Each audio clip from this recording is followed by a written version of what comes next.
జగన్నాథ్ గారి కవిత్వం. ఈ కవితను ఆపకుండా చదువుకుంటూ పోదాం, మనకు అర్థమవుతుంది. అర్థమైతే దాని గురించి 2 వివరాలు కవి పొందుపరిచినవే చెబుతున్నాం. వికట యోచన అయిపోయింది, మామూలుగా ఆపకుండా చదువుకుంటూ వెళ్తాం. ప్రేమకు ఆమ్ల వర్షం అని పేరెడదాం. ఒక పెద్ద వాకుతో ప్రేమికురాలి గొంతుకు పెట్టిన ఘాటును కానుకగా రచిస్తూ మన ఇష్టం ఎందుకు ఇతోధికమైన ప్రమోదకారి కాదో మగవాడిగా పొగరుతో నిలదీసి ఉరేసి వీపుదాం. పురుషులమై మనం ఒక అపూర్వ ప్రచండతతో జడించినాం.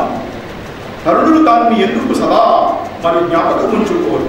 కాపురుషులమా మనం మన కపోల సమూహము మీద బలవాధరణిక చుంబనాల వరదని ఎలా ప్రవహింపజేయడో చూద్దాం. ఒప్పుకునే విధంగా కడు నిశ్చేష్టులను చేస్తూ ప్రశాసిద్దాం. రక్షసిపోలు చేసి మన ఈ స్వేచ్ఛల్ని ఊరేగుదాం. పద్యాలు ధారణే, సృజనే. అనేక పద్యాలు నేను అవధానంలో చెప్పిన ఏనాడు ఒక సృజనాత్మకమైన కవి